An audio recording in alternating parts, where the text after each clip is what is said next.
Hello friends, कैसे हैं आप लोग। आई होप आप लोग ठीक होंगे और आप लोगों की पढ़ाई भी बहुत अच्छी चल रही होगी। तो आज की वीडियो में हम कंप्लीट करेंगे कंपोजिशन स्कीम। अभी तक हमने अप्रॉक्सीमेटली तीन चार चैप्टर कर लिए हैं और बहुत जल्दी ये हो जाएगा। और उसके बाद दो कंटिन्यूस शॉर्ट चैप्टर्स हैं, वो बहुत जल्दी अपलोड हो जाएंगे। तो स्टार्ट करते हैं कंपोजिशन स्कीम। कंपोजिशन स्कीम के अंदर कुछ पहले इम्पॉर्टेंट डेफिनेशंस हैं, उनको देख लेते हैं। तो मैं पूरा रीड नहीं करूँगा, रीड आप लोग कर सकते हो। नोट्स वगैरह मैंने टेलीग्राम चैनल पे भी डाल रखे हैं और गूगल ड्राइव में भी अपलोड कर रखे हैं। तो आपको अगर रीड करना है पूरा तो आप उससे कर लीजिए, लेकिन मैं आपको एक्सप्लेन कर दूँगा कि एक्चुअल में उसके अंदर है क्या। तो एग्रीगेट टर्नओवर के अंदर आ जाता है पूरे टैक्सेबल सप्लाई, यानी कि जो ऐसे कोई भी सप्लाई जिस पे हमें जीएसटी पे करना हो, कोई सप्लाई जो एग्जेम्प्ट हो, जिस पे जीएसटी लगता ही ना हो, या एक्सपोर्ट करा हो, कोई इंट्रा सप्लाई हो, या कोई भी ऐसा हो जिस पे किसी भी तरीके का टैक्स लगे, वो सारे हमारे, या एग्जेम्प्ट हो, मतलब कि टैक्सेबल हो नॉन टैक्सेबल हो, उससे मतलब नहीं है। आपका जब एग्रीगेट टर्नओवर देखा जाएगा तो वो टोटल पे देखा जाएगा आपने कितना सेल किया है। फिर आपने एग्जेम्प्ट गुड्स का किया हो, नॉन टैक्सेबल गुड्स का किया हो, नील रेट वाले गुड्स का किया हो, उससे मतलब नहीं होता। अब आता है टर्नओवर इन स्टेट 212। तो टर्नओवर इन स्टेट का भी कुछ नहीं है, सिंपल है। जो भी ट्रांजैक्शन स्टेट के अंदर हुए हैं ना, जो भी ट्रांजैक्शन स्टेट के अंदर हुए हैं वो इस टर्नओवर इन स्टेट हो जाएगा। ये क्या था? Aggregate turnover. एग्रीगेट टर्नओवर यानी कि पूरे इंडिया में होने वाले टर्नओवर्स, और ये वाला टर्नओवर इन स्टेट, जितने भी सेल्स हमारे इंडिया स्टेट के अंदर हुए हैं वो इसके अंदर आ जाएगा। जैसे all taxable supplies, exempt supplies, exports, inter state supply, यानी कि स्टेट के अंदर होने वाले सप्लाईज जो भी हैं वो आ जाएगा। ठीक है। उसके बाद नेक्स्ट आता है टैक्सेबल सप्लाई क्या होता है। अब हम टैक्सेबल सप्लाई पढ़ रहे हैं तो अब कह रहे हैं बहुत देर से कि टैक्सेबल सप्लाई आखिर होता क्या है? ऐसा सप्लाई जिस पे टैक्स आए, सिंपल। ऐसी टैक्स लेविएबल, यानी कि जिस पे टैक्स एप्लीकेबल हो। और non taxable supply, simple not leviable tax हो, यानी कि सिंपल है, जिस गुड्स पे काउंसिल जीएसटी काउंसिल ने टैक्स लगा रखा है वो टैक्सेबल सप्लाई, और जिस गुड्स पे या सर्विस पे जीएसटी नहीं लगा रखा वो नॉन टैक्सेबल सप्लाई हो जाता है। एग्जेम्प्ट सप्लाई कौन कौन से होते हैं? Nil rate tax supply. Nil rate tax मतलब कि नॉर्मली तो उस पर टैक्स लगता है बाकी जगहों पर, लेकिन क्या है कि जो एक पर्टिकुलर स्टेट या पर्टिकुलर प्लेस पे उसका रेट ज़ीरो कर रखा है कि वहाँ पे है ज़ीरो रेट से टैक्स लगेगा। होली एग्जेम्प्ट सप्लाई, यानी कि वो पूरी तरीके से एग्जेम्प्ट हो, जैसे लिकर वगैरह हो गया, वो नॉन टैक्सेबल में आ गया, और एग्जेम्प्ट भी वही होगी एक तरीके, मतलब कि नील रेट जिस पे रेट जो है वो ज़ीरो है। फिर होली एग्जाम्प्ट, यानी कि उस एग्जाम्प्ट जीएसटी के अंदर आता ही नहीं किसी भी तरीके से, उस पर दूसरे टैक्सेस लगते हैं। और नॉन टैक्सेबल सप्लाई, यानी कि जिस पे एग्जम्पशन दे रखा है, अभी दे रखा है कि मतलब अभी नॉन टैक्सेबल है और वो आगे भी नॉन टैक्सेबल रहेंगे, या उन्हें हटाया भी जा सकता, मतलब कि नॉन टैक्सेबल एक स्टेट में नॉन टैक्सेबल है और दूसरे में नहीं है, ऐसा हो सकता है। लेकिन जो नील रेट वाले हैं ना, उस पर नहीं, ज़रूरी नहीं है कि वो हर समय ज़ीरो रहो, वो हो सकता है फ्यूचर में जाकर उसका रेट बढ़ भी सकता है, कम भी हो सकता है। उसको टैक्स ये नहीं है कि उसको पूरा एग्जेम्प्ट कर रखा है, 0% रेट, यानी कि वो रेट आगे चल के बढ़ाया भी जा सकता है। मैन्युफैक्चर कौन होता है? Means of processing raw material the inputs with the result to the emergency of new product having distinct name, character and use, and the term manufacture shall become constructed accordingly.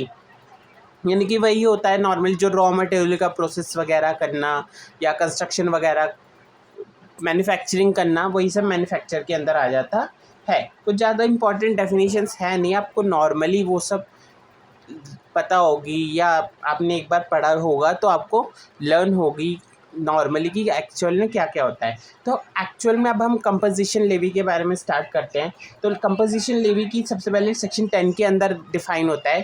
तो section 10 1 के हिसाब से eligibility criteria क्या है composition levy का? तो उसके हिसाब से a registered person who aggregate turnover in the preceding financial year did not exist 1.5 crore.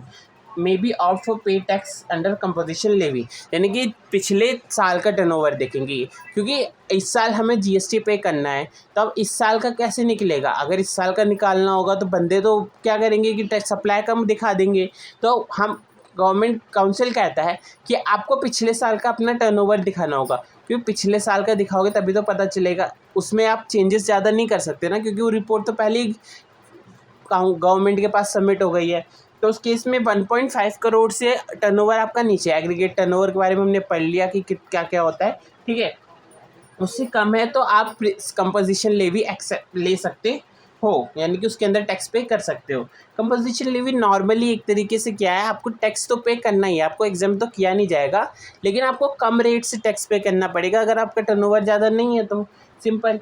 तो उसके बाद exception the special category state with the limit, कुछ जगहों पे लिमिट अलग है, मतलब कि कुछ स्पेशल कैटेगरीज है, स्पेशल कैटेगरी स्टेट है, उनके पे क्या लिमिट है, जैसे अरुणाचल प्रदेश, मणिपुर, मेघालय, मिजोरम, नागालैंड, सिक्किम, त्रिपुरा और उत्तराखंड, ये जो स्टेट्स हैं ना, इनके अंदर सिर्फ 75 लाख पे ही तक ही आपको लिमिट है, यानी कि अगर आपका 75 लाख होता है तो आपको कंपोजिशन लेवी ले सकते हो, लेकिन उसके एक्सेस कर जाता है, उससे बढ़ जाता है तो आप कंपोजिशन लेवी नहीं ले सकते। लेकिन जो उन स्पेशल कैटेगरीज में 3 स्टेट है ना, आसाम, हिमाचल और जम्मू कश्मीर, इसमें से 1.5 करोड़ ही लिमिट है, जो एक्चुअल लिमिट है वही है।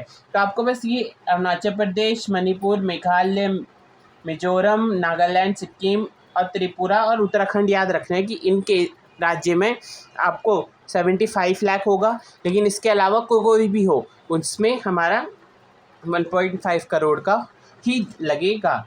उसके बाद रेट क्या है जीएसटी कंपोजिशन स्कीम के अंदर, तो इसके अंदर 3 कैटेगरीज में डिवाइड किया गया है।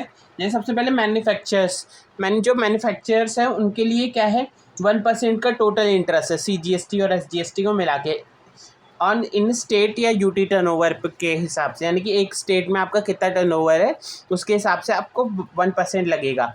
क्या देखो, यहाँ पे 2 अलग अलग टर्नओवर्स की बात की है। जब हम चेक करेंगे कि हमें कंपोजिशन लेवी लेना है कि नहीं लेना, या हम उसकी कैटेगरी के अंदर आ रहे हैं कि नहीं आ रहे, तब आपको एग्रीगेट चेक करना है। लेकिन जब आपको टैक्स पे करना है ना, वो स्टेट वाइज करना है कि हर स्टेट का क्या क्या आपका टर्नओवर है, उसके हिसाब से आपको करना पड़ेगा।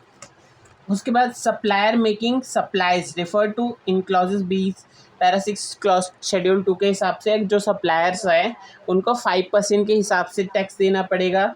और जो उसके अलावा जो ट्रेडर वगैरह, मतलब जो डायरेक्ट रिटेलर वगैरह को सेल करते हैं, तो उनको भी 1% के हिसाब से ही लगता है। जो ये सप्लायर्स वगैरह जो मैन्युफैक्चरर और ट्रेडर के बीच में आते हैं, उन पे वो जो सप्लायर है ना, उनको ही 5% है, बाकी दोनों को 1% ही है।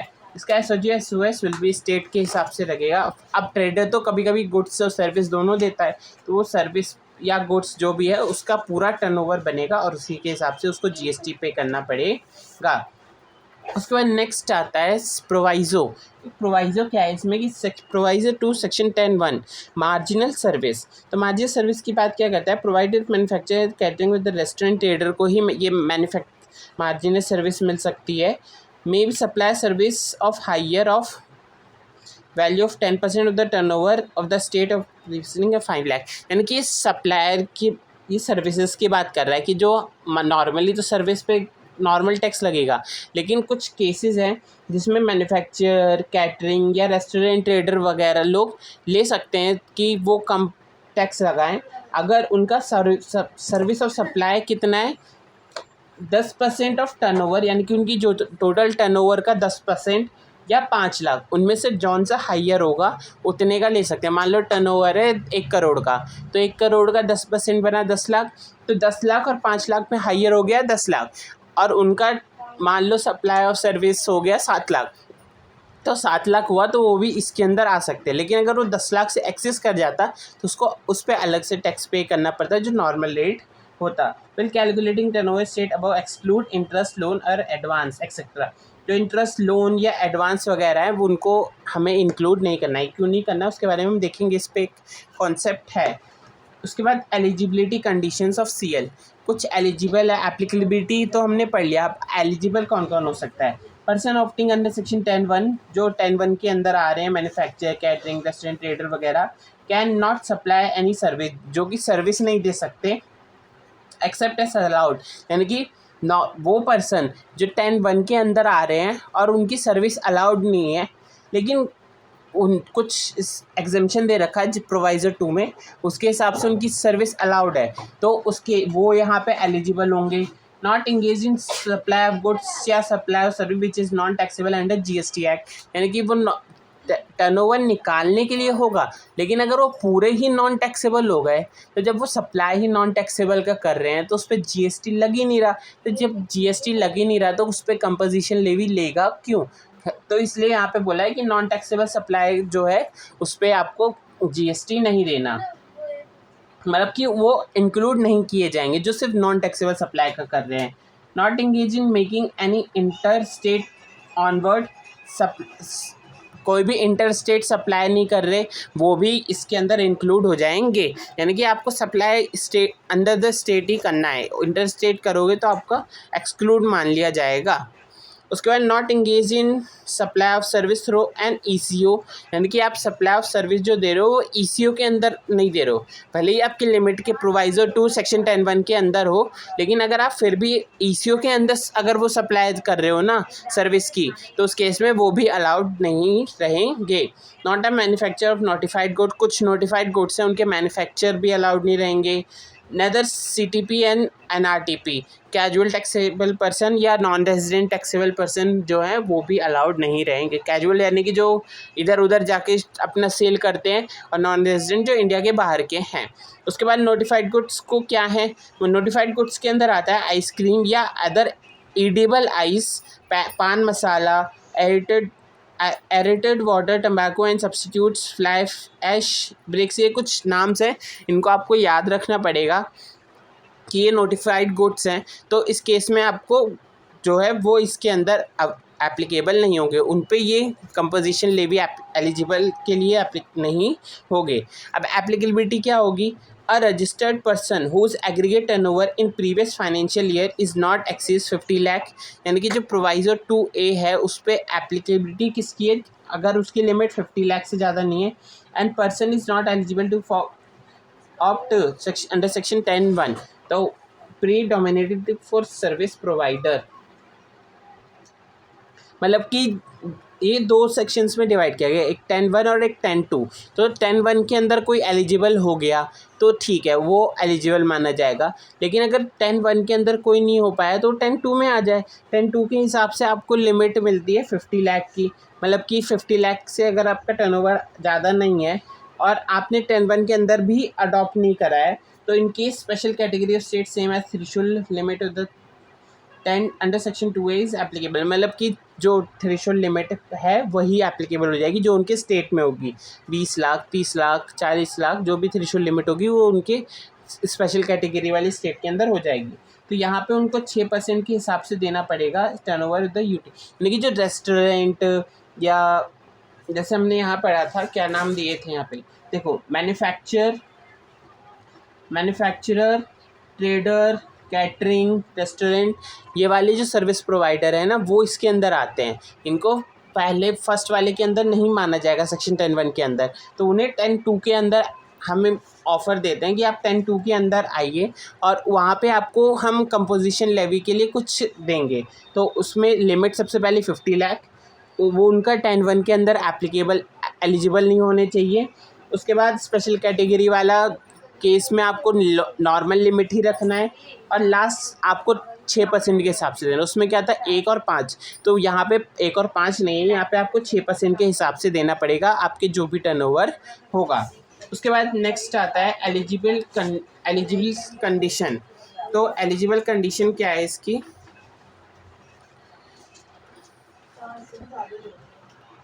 तो एलिजिबल कंडीशन क्या है 10(2)A की, not engage in supply of goods और service which is non taxable supply of goods और सर्विस नहीं होना चाहिए, इंटर स्टेट सप्लाई नहीं होना चाहिए, ECO के द्वारा कोई सप्लाई ऑफ सर्विस नहीं होना चाहिए, कुछ नोटिफाइड गुड्स का सर्विस नहीं होना चाहिए, नोटिफाइड गुड्स सेम है जो हमने पीछे पढ़ा था, CTP और NRTP नहीं होना चाहिए। तो 2A और 2 में सेम, मतलब 2 सेक्शन 1 और 2 एक ही है और सेक्शन 2A एक अलग है। तो जो 2A में बात की गई है एलिजिबल की सेम 1 में भी है, ठीक है। 1 में एक बात और की गई है कि वो 10(1) में एलिजिबल होना चाहिए, लेकिन यहाँ पे उसकी बात नहीं की गई क्योंकि यहाँ पे उसको लेना ही नहीं है हमें, क्योंकि इसके ये अलग लोगों के लिए, रेस्टोरेंट वगैरह वालों के लिए है।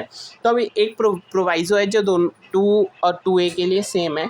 Scheme would be applicable for all business having registration under same pan of the condition required the of composition. मतलब कि अगर आपने किसी एक के लिए लेना चाहा, मान लो कि एक कंपनी के 2 बिज़नेस है, मतलब 2 अलग अलग जगह बिज़नेस है और वो चाहता है एक के लिए मैं कंपोजिशन लेवी लूँ और एक के लिए ना लूँ, तो ऐसा नहीं हो सकता। अगर आप कंपोजिशन लेवी के एलिजिबल होते हो तो आपको दोनों के लिए एप्लीकेबल होगा, लेकिन अगर नहीं होते हो ना तो आपको दोनों में से किसी के लिए भी एप्लीकेबल नहीं होगा। फिर eligibility criteria for composition scheme, option applicable for registered person under section 10(1) या 10(2) के अंदर आपको रजिस्टर्ड होना पड़ेगा। Shall be lapse with effect of the day on which the aggregate turnover during financial year. मतलब कि जो लिमिट है उससे जिस दिन आपका टर्नओवर एक्सेस कर गया उस दिन से आपको नॉर्मल स्कीम के अंदर देना पड़ेगा टैक्स, फिर आप कंपोजिशन लेवी के अंदर नहीं ले सकते। उसके बाद 10(4) बात करता है कुछ अदर कंडीशंस है, जैसे composition dealer can not collect tax on outward supply यानी कि जो सेल करता है वो दोबारा, तो उस पर से टैक्स नहीं ले सकता, क्योंकि टैक्स लेगा तो वह ITC लिख करना पड़ेगा। तो जब हम उसको वैसे ही कम रेट पे दे रहे हैं तो उसके बाद वो टैक्स कलेक्ट नहीं कर सकता। शिल भी ITC के लिए नहीं होगा, भाई मैंने ITC का आउटवर्ड सप्लाई से टैक्स कलेक्ट नहीं कर सकता, एलिजिबल नहीं होगा ITC के लिए। Composition dealer cannot issue tax invoice but हिस्शियल बिल ऑफ सप्लाई, मतलब कि जो एक्चुअल टैक्स इनवॉइस होता है जिसमें टैक्स वगैरह सब लिखा होता है वो उसे इशू नहीं कर सकता, लेकिन एक नॉर्मल बिल दे सकता है सप्लाई का। ये नहीं कि बिल ही नहीं देगा, बिल दे सकता है नॉर्मल, लेकिन अगर वो कंपोजिशन लेवी के अंदर टैक्स भर रहा है ना तो उसको कोई राइट नहीं है कि वो टैक्स इनवॉइस इशू करे या टैक्स कलेक्ट करे।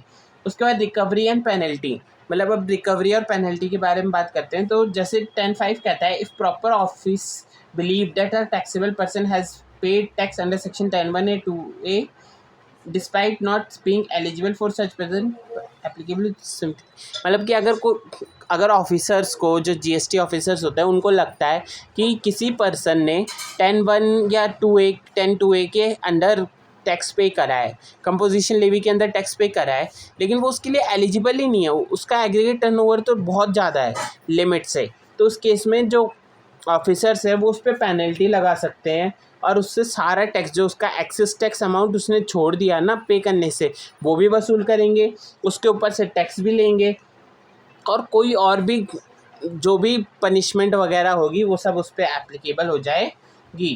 Condition and restriction on the title on bill of supply, composition taxable person not eligible to collect tax और display in the business premises composition taxable person. तो कुछ ज़्यादा खास नहीं है, सिंपल वही बोला है कि टैक्सेबल अलाउेबल नहीं होगा और कंपोजिशन लेवी के अंदर टैक्सेबल सप्लाई माना जाएगा। उसके प्रोसीजर्स क्या है कंपोजिशन स्कीम के, तो उस रूल 4 कहता है इफेक्टिव डेट क्या रहेगा 1 अप्रैल of financial year for which such option is exercise, यानी कि जब जिस साल भी आपने, क्योंकि आपको ईयर के स्टार्टिंग में ही ऑप्शन मिलता है कि आपको कंपोजिशन लेवी लेना है कि नहीं लेना। अगर आपने जब उस टाइम एक्सेप्ट कर लिया तो उस टाइम से आपको वो एलिजिबल हो जाएगा, या उस साल में आपने जब भी लिया तो उस साल में आपको एलिजिबल हो जाएगा पूरे टर्नओवर से। 1 अप्रैल से जो भी आपका टर्नओवर होगा वहाँ से ही गिना जाएगा, ये नहीं कि आपने जिस दिन एक्सेप्ट किया उस दिन ही माना जाएगा, ठीक है। उसके बाद intimation of unregistered person pay tax under composition levy in part B of the form GST REG 1 consideration only after quantity of requirement, मतलब कि किस तरीके से एक अनरजिस्टर्ड पर्सन टैक्स दे सकता है उसके बारे में बोला है कि उसको REG 1 के अंदर टैक्स पे करना पड़ेगा। The option to be pay tax under the composition shall be effective from the date from which registration effectively, तो जिस दिन से अगर कोई अनरजिस्टर्ड पर्सन है और वो इस साल रजिस्टर्ड होके CL के अंदर करना चाहता है टैक्स कंपोजिशन लेवी के अंदर टैक्स पे करना चाहता है, तो जिस दिन से रजिस्टर्ड होगा ना उस दिन से उसका टर्नओवर देखा जाएगा अगले मतलब ईयर एंड तक कि उसका कितना बनता है और वो उसके हिसाब से टैक्स पे करेगा। इंटीमेशन बाय रजिस्टर्ड पर्सन के लिए क्या है कि electronically file with intimation of the CMP exercise any intimation respect to the any place business, मतलब कि जो अनरजिस्टर्ड पर्सन है उसे REG 1 में बताना पड़ेगा क्या वो रजिस्टर्ड हो चुका है और उसे कंपोजिशन स्कीम के अंदर टैक्स पे करना है, और जो रजिस्टर्ड पर्सन है अनरजिस्टर्ड REG 1 फॉर्म में बताएगा, और जो रजिस्टर्ड पर्सन है वो ऑनलाइन इलेक्ट्रॉनिकली फाइल फॉर्म वगैरह होते हैं CMP 2 के अंदर बताएगा, CMP 2 के अंदर इन्फॉर्म करेगा, और ये REG 1 के अंदर इन्फॉर्म करेगा कि मुझे कंपोजिशन स्कीम के अंदर टैक्स पे करना है। बिजनेस रजिस्टर सेम, बाकी वही है कि एक बार ले लिया तो आपको बाकी चीज़ों पे भी वही एप्लीकेबल रहेगा। रूल 6 क्या बात करता है कि validity of composition scheme, validity कब तक रहेगी, till person composition fulfil condition, जो कंडीशन फुलफिल करेगा तब तक रहेगी, नॉर्मल है। इफ पर्सन की ceases to be fulfil above condition, अगर वो ऊपर वाली कंडीशन नहीं कर पा रहा या कर रहा है तो shall file intimation the opting out, मतलब कि अगर वो उससे बाहर आना चाहता है या कह रहा है कि अब मेरी एलिजिबल कंडीशन में नहीं हूँ, मैं बाहर आना चाहता हूँ, तो उस केस में वो आ सकता है। उसे बस इंटीमेशन देना होगा CMP 4 में, CMP 4 के अंदर उसे इंटीमेशन देना होगा 7 दिन के अंदर कि अब वो उसकी टर्नओवर लिमिट बढ़ गई है, तो वो अब कंपोजिशन लेवी के अंदर टैक्स पे नहीं करेगा। अगर वो ऐसा नहीं करता है तो उस पर फाइन पेनल्टी वगैरह लगेगी। A person want to opt out voluntarily, अगर वो खुद से आना चाहता है, उसकी लिमिट नहीं हुई है एक्सिस, लेकिन वो चाहता है कि नहीं वो नॉर्मल में ही पे करे, क्योंकि नॉर्मल में ITC वगैरह मिलते हैं तो उसमें उसका जो भी टैक्स पे करेगा वो सारा सेट ऑफ हो जाएगा। तो उस केस में shall file intimation in the form GST CMP 4 के अंदर उसे बताना पड़ेगा बिफोर सच विड्रॉल करने से पहले। आफ्टर विड्रॉल ही shall issue tax invoice and allow ITC with respect of the help, मतलब कि उसके बाद वो किसी भी तरीके से टैक्स इनवॉइस करे, इशू भी कर सकता है और उस ITC भी अवेलेबल हो जाएगा उसको, फिर वो ITC भी ले सकता है। Rule 62 file statement quarterly till 18th of month following the quarter QCPM 8, यानी कि जब फाइल स्टेटमेंट फाइल करना होगा क्वार्टरली हर महीने की 18 तारीख को, मतलब क्वार्टरली के एंड होने के नेक्स्ट मंथ की 18 तारीख तक आपको टैक्स स्टेटमेंट फाइल करना होगा CMP 8 में, और GSTR 4 में आपको रिटर्न फाइल करना होगा 38 अप्रैल को, हर साल के 38 अप्रैल को फाइल करना होगा।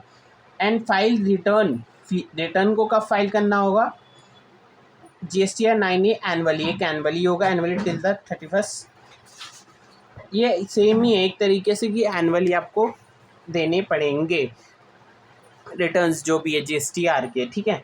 बिल कंप्यूटिंग एग्रीगेट टर्नओवर, तो एग्रीगेट टर्नओवर के वही है सेम कि टैक्सेबल एग्जाम्प्ट एक्सपोर्ट इंटर वाला इंक्लूड करेंगे। वैल्यू मतलब कि जिस दिन से आपका स्टार्टिंग से 1 अप्रैल से ही हुआ है तो उस दिन से आपको लायबल माने जाओगे, ठीक है। कुछ ज़्यादा है नहीं इसमें। और क्या चीज़ एक्सक्लूड रहेगी, आपके जो एग्रीगेट टर्नओवर होगा उसमें कोई किसी भी तरीके की GST टैक्सेस नहीं आएंगे, CGST SGST UT GST IGST या GST सेस वगैरह है, अगर आपने वो पे किया है तो वो इंक्लूड नहीं किया जाएगा। Value of inward supply on the taxable has reverse charge, अगर किसी कोई सप्लाई इनवर्ट सप्लाई है और उस पर रिवर्स चार्ज में टैक्स पे करना है वो भी काउंट नहीं होगा। किसी भी तरीका इंटरेस्ट डिस्काउंट है लोन या एडवांसेस पे एंड या डिपॉजिट पे, तो वो भी इस इंक्लूड नहीं करा जाएगा एग्रीगेट टर्नओवर कैलकुलेट करने के लिए। Bill computing the turnover in state या यूटी के लिए सेम ही है कि all the taxable and exempt supply जो स्टेट के अंदर होगा, exempt supply does not includes composition of turnover the person who is manufacturer restaurant service, जो उसकी सर्विस मैन्युफैक्चरर या रेस्टोरेंट सर्विस प्रोवाइडर है उनकी जो सर्विस है ना वो इसके अंदर नहीं इंक्लूड की जाएगी एग्जेम्प्ट सप्लाई के अंदर, ठीक है। उसके बाद एक्सक्लूड क्या रहेगा, same as exclusion of the aggregate turnover computing, मतलब कि जो एग्रीगेट टर्नओवर का सेम ही रहेगा और यहाँ supply from the up to person liable, मतलब कि नॉर्मल उसमें जो था ना, जो एग्रीगेट का इंक्लूड था वो स्टेट का एक्सक्लूड है, ठीक है। मतलब कि जो एग्रीगेट का इंक्लूड था एक्सक्लूड था सेम एज स्टेट का भी एक्सक्लूड है, यानी कि CGST, SGST, IGST, सेस वगैरह जो है वो यहाँ भी नहीं लगेगा। और इसके साथ जो भी टर्नओवर आपका लायबल होने से पहले, यानी कि आप कंपोजिशन लेवी के अंदर लायबल हो रहे हो उससे पहले था, वो आपकी टैक्सेबल अनरजिस्टर्ड थे पहले, अब रजिस्टर्ड हो रहे हो, तो जब तक अनरजिस्टर्ड थे ना वो पार्ट आपका एक्सक्लूड हो जाएगा, लेकिन उसके बाद वाला पूरा एग्रीगेट टर्नओवर में काउंट किया जाएगा।